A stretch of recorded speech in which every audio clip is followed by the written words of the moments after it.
ಮಥುರೆಯ ಕತ್ತಲೆಯ ರಾತ್ರಿ, ಮಳೆಗಾಳಿಯ ನಡುವೆ ಕಂಸನ ಕಾರಾಗೃಹ ಮೌನವಾಗಿ ನಿಂತಿತ್ತು. ಒಂದು ಮಹತ್ತರ ಘಟನೆಗೆ ಸಾಕ್ಷಿಯಾಗಿ.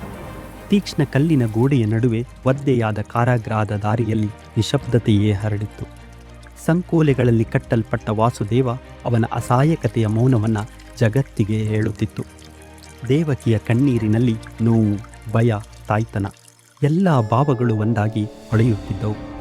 ಹಠಾತ್ ಒಂದು ದಿವ್ಯ ಪ್ರಕಾಶ ಕಾರಾಗೃಹದ ಕತ್ತಲೆಯನ್ನು ಒಡೆದು ದಿವ್ಯತೆಯನ್ನು ಹರಡತೊಡಗಿತು.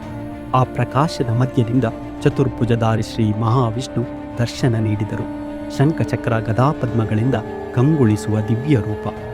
ವಾಸುದೇವ, ದೇವಕಿ, ಭಯಪಡಬೇಡಿ, ನಾನು ಶ್ರೀಕೃಷ್ಣನಾಗಿ ನಿಮ್ಮ ಮಗನಾಗಿ ಅವತರಿಸುವ ಸಮಯ ಬಂದಿದೆ. ನೀವೇ ನನ್ನನ್ನು ಗೋಕುಲಕ್ಕೆ ಕೊಂಡೊಯ್ಯಬೇಕು. ವಾಸುದೇವ ದೇವಕಿಯರು ಭಕ್ತಿಯಿಂದ ಮಹಾವಿಷ್ಣುವಿಗೆ ನಮಿಸಿಬಿಟ್ಟರು. ಕ್ಷಣಾರ್ಧದಲ್ಲಿ ದಿವ್ಯ ರೂಪವು ಕರಗಿ ಅಮೋಘ ಮುದ್ದಿನ ಬಾಲಕೃಷ್ಣ, ದಿವ್ಯ ಕಾಂತಿಯ ಚಿಕ್ಕ ಮಗು ಅವರ ಮುಂದೆ. ಅದೇ ಕ್ಷಣದಲ್ಲಿ ಸಂಕೋಲೆಗಳು ಸ್ವತಃ ಛಿದ್ರ.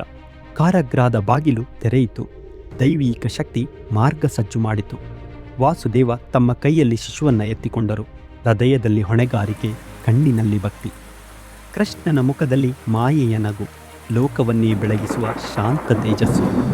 ವಾಸುದೇವ ಕೃಷ್ಣನನ್ನ ಬುಟ್ಟಿಯಲ್ಲಿ ಹಾಕಿ ತಲೆಯ ಮೇಲೆ ಎತ್ತಿಕೊಂಡು ರಾತ್ರಿಯ ಮಹಾ ಕತ್ತಲಿಗೆ ಹೆಜ್ಜೆ ಇಟ್ಟರು. ಆ ಸಮಯದಲ್ಲಿ ಆದಿಶೇಷನೇ ತಮ್ಮ ಶಿರೋ ವಿಸ್ತಾರದೊಂದಿಗೆ ಅವರ ಮೇಲೆ ಮಳೆಯನ್ನೇ ತಡೆ ಹಿಡಿದರು.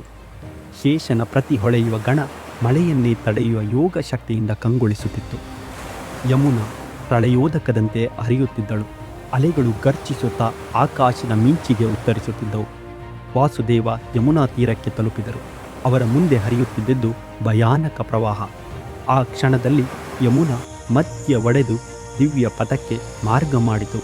ಪ್ರಕೃತಿಯೇ ಶ್ರೀಕೃಷ್ಣನನ್ನು ರಕ್ಷಿಸಲು ಮುಂದೆ ಬಂದಿತು.